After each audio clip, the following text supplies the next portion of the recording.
देखते हैं क्योंकि 10 साल हो गए थे, लेकिन अब भी ज़ैंग एक अच्छा कुंग फू वॉरियर नहीं बन सका था। टियन हमेशा ज़ैंग की ट्रेनिंग में उसकी मदद करती थी। वो ज़ैंग से कहती है कि उसे अपना सारा ध्यान लगाकर अपने अंदर की एनर्जी को बाहर लाना होगा, लेकिन ज़ैंग कभी फोकस नहीं कर पाता था और टियन की खूबसूरती से डिस्ट्रैक्ट हो जाता था। तभी ज़ैंग को याद आता है कि आज ही के दिन 10 साल पहले उसके पेरेंट्स को मार दिया गया था। ये सुनकर टियांग ज़ैंग को लेकर उसके विलेज जाती है।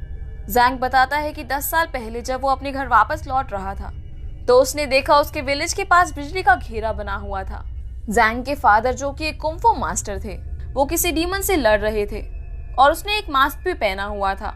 उन्होंने उस डीमन को हरा भी दिया था, लेकिन आखिर में उस डीमन ने अपनी थंडर स्वॉर्ड से अटैक किया और सब खत्म हो गया। सुबह जब ज़ैंग और उसकी दोस्त जिंगू की नींद खुली तो उनके पेरेंट्स के साथ सभी विलेज के लोग मारे गए थे। ज़ैंग अब कसम खाता है कि वो अपने पेरेंट्स की मौत का बदला जरूर लेगा। तभी वहां किंग यू सेक्ट के कुंग फू मास्टर आते हैं और उनके साथ टियान भी थी। ज़ैंग उससे कहता है कि वो उसे अपना शिष्य बना ले ताकि वो अपने पेरेंट्स की मौत का बदला ले सके। और तभी से ज़ैंग बिग बैम्बू स्कूल में है, लेकिन 10 साल के बाद भी इन्हें ये पता नहीं चला था कि विलेजर्स की मौत का जिम्मेदार कौन है। इसके बाद हम सियान क्लाउड सेक्ट को देखते हैं, जहां सारे 7 कुंग फू मास्टर्स इकट्ठा हुए थे। इनमें से एक लेडी मास्टर भी शामिल थी, जो कि सिर्फ लड़कियों को ही अपना शिष्य बनाती है। और ये सब यहाँ आने वाले कुंग फू कॉन्टेस्ट की बातें करते हैं, जिसमें सभी 7 स्कूल के सारे स्टूडेंट्स आपस में कॉम्पीट करने वाले थे। लेडी मास्टर कहती है कि उनकी स्टूडेंट शुई भी इस कॉन्टेस्ट में भाग लेगी और उसे जीतने से कोई नहीं रोक सकता। रात के समय सभी स्टूडेंट्स चुपके से शुई की ट्रेनिंग देखने जाते हैं क्योंकि वो बहुत ही सुंदर थी।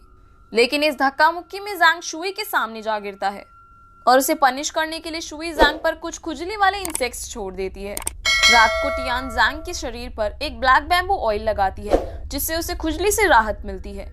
और ये ऑयल बहुत ही मुश्किल से मिलता है, लेकिन फिर भी टियान इसे ढूंढ लाई थी। ये देखकर ज़ैंग को लगता है कि टियान भी उसे पसंद करती है। अब अगले दिन ज़ैंग एक नदी के पास जाकर किसी को आवाज लगाता है और उसमें से एक बड़ा सा ड्रैगन बाहर निकलता है। ज़ैंग अक्सर ही इस ड्रैगन से मिलने आता है और उसके लिए ढेर सारा खाना भी लाता है। वो उस ड्रैगन को बताता है कि वो टियान के सामने अपना लव कन्फेस करना चाहता है, लेकिन वो इसकी हिम्मत नहीं जुटा पा रहा है। जिसके बाद हम देखते हैं कि टियान ज़ैंग को अपने पिता की कुंग फू बुक भी लाकर देती है, क्योंकि वो चाहती थी कि कॉन्टेस्ट से पहले ज़ैंग भी एक अच्छा कुंग फू योद्धा बन जाए। और इसके बाद ज़ैंग अपनी ट्रेनिंग करने लगता है। कुछ देर बाद अचानक ही ज़ैंग के गले का स्टोन चमकने लगता है और ये स्टोन उसे उसके फादर ने दिया था और कहा था कि ये बहुत ही पावरफुल है, लेकिन ये तुम्हारे दिमाग को अपने वश में या करप्ट भी कर सकता है, इसीलिए तुम्हें इसे एक गहरी खाई में फेंकना होगा। लेकिन ज़ैंग ने इस स्टोन को तभी से अपने गले में पहना हुआ था और वो फाइनली स्टोन को फेंकने जाता है। लेकिन तभी एक मॉन्की आकर ज़ैंग को परेशान करने लगता है और उसके पीछे पड़ जाता है। वो ज़ैंग से स्टोन लेने के लिए उसे धक्का दे देता है और ज़ैंग एक गहरी नदी में जा गिरता है। ज़ैंग उसमें डूबने लगता है, लेकिन वो स्टोन ज़ैंग को खींचकर पानी के बाहर ले आता है। बाहर निकलते ही वो मंकी फिर से ज़ैंग से स्टोन छीनने की कोशिश करता है और उसके हाथ पर काट भी लेता है। इसके बाद ज़ैंग का खून वो स्टोन एब्जॉर्ब करने लगता है। इसी दौरान नदी की गहरी खाई से एक मिस्टीरियस स्टिक बाहर निकलती है और ज़ैंग का स्टोन इस स्टिक में जाकर मिल जाता है, जिससे एक बहुत ही शक्तिशाली छड़ी तैयार हो जाती है, जिसे ब्लड सकिंग बीट कहा जाता है। सभी मास्टर्स भी दूर से इस घटना को देख रहे थे और वो कहते हैं कि ब्लड सकिंग बीट फिर से अपीयर हुई है और गोस्ट किंग इसे लेने जरूर आएगा। दूसरी तरफ हम गोस्ट किंग और उसके कुछ डीमंस को भी देखते हैं और इस जादुई छड़ी को लेने के लिए गोस्ट किंग अपने एक चमचे को भेजता है। वहीं ये जादुई छड़ी वापस ज़ैंग के पास ही आ जाती है और ज़ैंग उस मंकी को एक दलदल में डूबने से बचाता है, जिससे वो मंकी ज़ैंग को परेशान करना बंद कर देता है। अब इसके कुछ ही देर बाद एक अनजान औरत ज़ैंग पर अटैक करती है और उस जादुई छड़ी को चुराने की कोशिश करती है, लेकिन तभी शुई और टियान दोनों ही वहां ज़ैंग को बचाने आ जाती है और वो मिस्टीरियस वुमन वहां से भाग निकलती है। तभी ज़ैंग नोटिस करता है कि जिस हाथ पर मोंकी ने उसे काटा था वो हाथ अब पूरी तरह से ठीक हो चुका है, जिसका मतलब ये है कि इस जादुई छड़ी में हीलिंग पावर्स भी है। लेकिन ज़ैंग इसके बारे में किसी को कुछ नहीं बताता। अब उसी रात को जब ज़ैंग सो रहा होता है तो वो अनजान औरत फिर से आती है, जिसका नाम बियाओ है। बियाओ फिर से उस छड़ी को चुराने की कोशिश करती है, लेकिन वो जैसे ही उसे लेकर ज़ैंग से दूर जाती है, वो छड़ी उसे फिर से ज़ैंग के पास खींच ले जाती है, जैसे वो छड़ी अब ज़ैंग के साथ ही जुड़ गई हो। और इसी तरह सुबह हो जाती है और जैंग के जागने पर बियाओ वहां से भाग निकलती है। जिसके बाद मास्टर बताते हैं कि कुंफू कॉन्टेस्ट में जैंग भी बाकी स्टूडेंट्स के साथ भाग लेगा। ये बात सुनकर जैंग बहुत खुश होता है। उसी वक्त जैंग के बचपन का दोस्त जिंगू और उसका सीनियर साओ भी कॉन्टेस्ट से जुड़ी एक खबर लेकर वहां आते हैं और हमें पता चलता है कि टियान साओ को पसंद करती है। जिसके कुछ देर बाद ही जैंग टियान और साओ को गले लगते देख लेता है और उसका दिल टूट जाता है।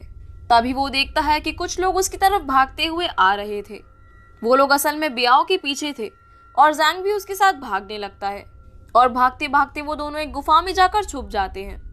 बियाओ जैंग की पीठ पीछे उस छड़ी को चुराने की कोशिश करती है, लेकिन वो छड़ी उसे बेहोश कर देती है। शाम को जैंग बियाओ के लिए खाना बनाकर लाता है और बियाओ ने जैंग को जान से मारने का मन भी बना लिया था, लेकिन उससे कुछ देर बात करने पर वो दोनों अच्छे दोस्त बन जाते हैं और बियाओ उसे नहीं मारती। अगले दिन कॉन्टेस्ट शुरू किया जाता है और 7 स्कूल के सभी स्टूडेंट्स क्लाउड सेक्ट में जमा होते हैं। मास्टर्स बताते हैं कि उनमें से 63 स्टूडेंट्स को रैंडमली बॉल के जरिए चुना जाएगा और जिसके पास भी नंबर 1 वाली बॉल होगी वो सीधा सेकेंड राउंड में कॉम्पीट करेगा। बॉल निकलने के बाद सभी वॉरियर्स उड़कर उन्हें पकड़ लेते हैं। जैंग ठीक से उड़ नहीं सकता था, लेकिन उसे एक बॉल जमीन पर ही मिल जाती है, पर इससे पहले वो उसे उठाए शुई उसे अपनी बॉल से बदल देती है और जैंग को पता चलता है कि उसे नंबर 1 बॉल मिली है और उसे अब राउंड 1 में लड़ना नहीं पड़ेगा। जैंग शुई से पूछता है कि उसने नंबर 1 वाली बॉल उसे क्यों दी, जिस पर शुई कहती है कि वो लड़कर आगे बढ़ना चाहती है, ना कि लक के भरोसे। इसके बाद राउंड 1 शुरू होता है और 1-on-1 फाइट में आधे स्टूडेंट्स एलिमिनेट हो जाते हैं। रात को हम शुई को देखते हैं जो इस कॉन्टेस्ट को जीतने के लिए इतनी हार्ड ट्रेनिंग कर रही थी जिससे उसकी बॉडी इंजर्ड होने लगी थी। उसकी मास्टर उसे कहती है कि वो राउंड 2 में भाग ना ले, लेकिन शुई नहीं मानती, तो मास्टर उसे एक मेडिसिन देती है जिससे वो जल्दी हील हो जाए। राउंड 2 में जैंग की भी फाइट होती है, लेकिन उसकी छड़ी अपने आप ही सामने वाले को बेहोश कर देती है और जैंग जीत जाता है। डिनर के समय उसे पता चलता है कि उसके और टियान के अलावा उसके स्कूल से और कोई आगे नहीं जा पाया है, लेकिन वो सभी जैंग के लिए बहुत खुश होते हैं। अब अगले दिन टियान की फाइट शुई और जैंग की फाइट अपने दोस्त जिंगू से होती है। अपनी जादुई छड़ी की मदद से जैंग जिंगू को कड़ी टक्कर देता है और जिंगू की बुरी तरह से हार हो जाती है। जिंगू जैंग से नाराज हो जाता है क्योंकि उसे लगता है कि जैंग ने उसे नीचा दिखाने के लिए अपनी कुंफू टेक्निक को अब तक छुपा कर रखा था और वो कमजोर होने का नाटक कर रहा था। इससे जैंग को भी बुरा लगता है क्योंकि वो सिर्फ उस छड़ी की मदद से ही जीत रहा था, तो वो उसे दूर फेंक देता है। दूसरी तरफ शुई टियान को फाइट में हरा देती है और उसी दिन जैंग के मास्टर भी उसे डांटते हैं क्योंकि उसने अपनी इस सीक्रेट कुंफू टेक्निक के बारे में किसी को भी नहीं बताया था। इसके बाद रात में जैंग का मंकी उसे हाथ पकड़कर उसे एक नदी के पास ले जाता है जहां शुई बेहोश पड़ी थी, जो कि बहुत ही कड़ी ट्रेनिंग के कारण इंजर्ड हो गई थी। जैंग शुई को उसकी मेडिसिन देता है जिससे वो ठीक हो जाती है। शुई भी अब जैंग को पसंद करने लगती है क्योंकि अगले दिन उन दोनों के बीच फाइनल फाइट थी, लेकिन फिर भी वो उसकी मदद करने आया था। अगले दिन जैंग के मास्टर उसे कहते हैं कि वो फाइनल राउंड तक आया है, यही उनके स्कूल के लिए बहुत बड़ी बात है। अब वो जीते या हारे इससे उन्हें कोई फर्क नहीं पड़ता।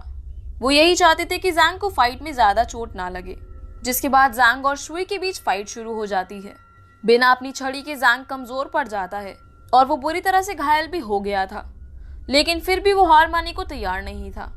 अब शुई अपनी तलवार निकालकर जैंग पर अटैक करती है, तो जैंग की छड़ी भी उड़कर उसके पास आ जाती है, जिससे जैंग के सारे घाव हील हो जाते हैं और अब वो शुई को कड़ी टक्कर देने लगता है। उसकी छड़ी देखकर मास्टर भी पहचान जाते हैं कि ये ब्लड सकिंग बीड है। आखिर में जैंग ये बैटल जीत ही गया था, लेकिन वो शुई को और ज्यादा इंजर्ड नहीं करना चाहता था और जैंग जानबूझकर हार जाता है। दूसरी तरफ हम बियाओ को देखते हैं जो जादुई छड़ी चुराने में फेल हो गई थी, तो अब गोस्ट किंग अपने सभी डीमंस को अर्थ पर भेज देता है। हम सबसे पहले एक पपिट डीमन को देखते हैं जो अपनी शक्तियों से एक कुंफू वॉरियर को कंट्रोल कर उसके सभी साथियों को मार देता है।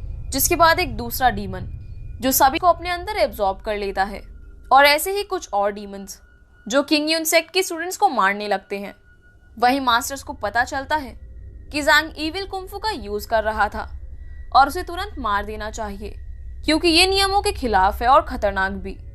तभी जिंगू खबर लेकर आता है कि इविल कल्ट ने उन पर अटैक शुरू कर दिया है जिसके बाद जैंग को कड़ी सुरक्षा में कैद कर दिया जाता है और सभी वहां से चले जाते हैं। लेकिन बिया उसके सभी गार्ड्स को अपनी इविल मैजिक से सुलाकर जैंग को आजाद कर ले जाती है और उसे गोस्ट किंग के पास ले जाती है, जो कि उसके पिता है। गोस्ट किंग जैंग की छड़ी को ले लेता है, लेकिन क्योंकि वो जैंग की ब्लड से बनी थी तो वो वापस जैंग के पास ही चली जाती है। अब गोस्ट किंग जैंग को मारने के लिए आगे बढ़ता है तो बिया उससे कहती है कि वो जैंग को ना मारे, लेकिन वो उसे ही बेहोश कर देता है। इसके बाद जैंग और गोस्ट किंग में बैटल होने लगती है और जैंग को बचाने के लिए सभी मास्टर्स अपने सभी स्टूडेंट्स को लेकर वहां आ जाते हैं।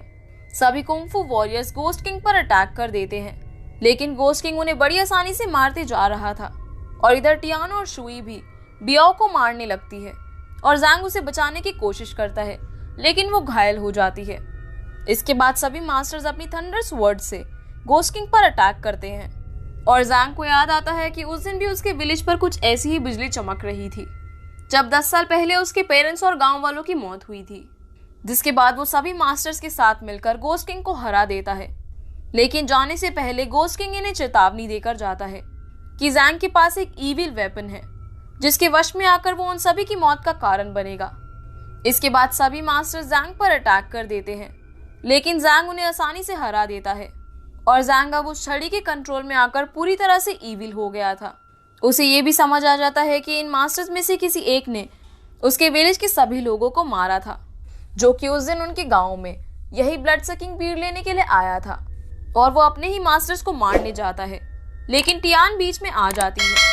टियान जैंग के अंदर के अच्छे इंसान को जगाने की कोशिश करती है, जिससे जैंग फिर से अपने कंट्रोल में आ जाता है। वो शुई के सामने जाकर उसे कहता है कि वो उसे मार दे और लेडी मास्टर की